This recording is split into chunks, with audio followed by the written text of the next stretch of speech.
Bonjour à tous. Aujourd'hui, nous allons vous expliquer comment demander une mesure de protection judiciaire pour vous ou l'un de vos proches. Une mesure de protection judiciaire est prononcée par le juge des contentieux de la protection. Elle ne peut être mise en place qu'en cas d'altération des facultés mentales et ou corporelles médicalement constatées. Cette altération doit empêcher la personne d'exprimer de façon autonome sa volonté pour pourvoir seule à ses intérêts. C'est pourquoi il faut prendre rendez-vous avec un médecin habilité à établir un certificat médical circonstancié appelé CMC. La liste de ces médecins est accessible sur le site internet du tribunal dont dépend la personne à protéger. Le CMC a un coût de 160 € hors taxe, auquel il faut ajouter les frais de déplacement si nécessaire. En l'absence de certificat médical, le juge ne pourra pas statuer sur la demande.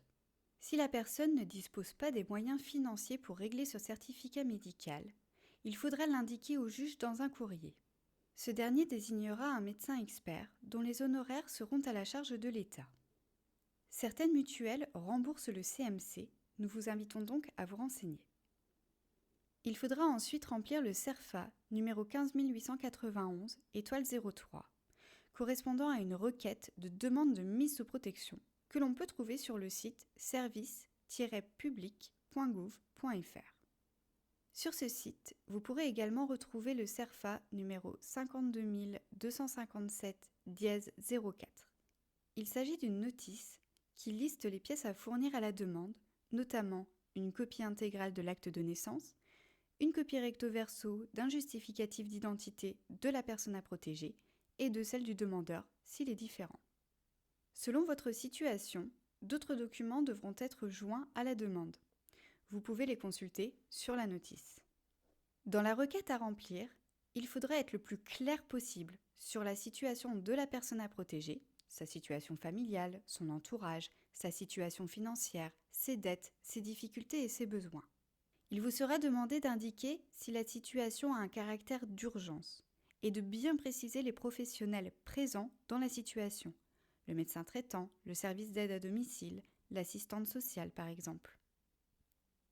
Une fois le certificat médical circonstancié obtenu, la requête remplie et les justificatifs joints à la demande, vous pouvez envoyer ou déposer ces éléments au tribunal compétent. Nous vous conseillons d'en conserver une copie.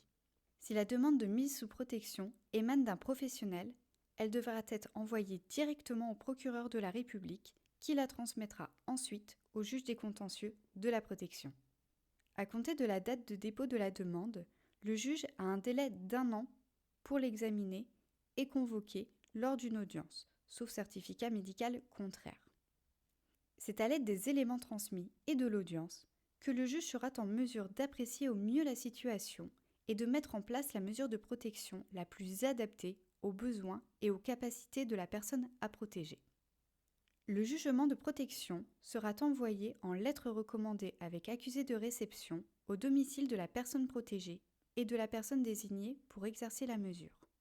Si vous avez besoin d'aide dans cette démarche, il vous est possible de vous rapprocher du service Information, soutien aux tuteurs familiaux de votre département, mais aussi de votre notaire ou d'un assistant social.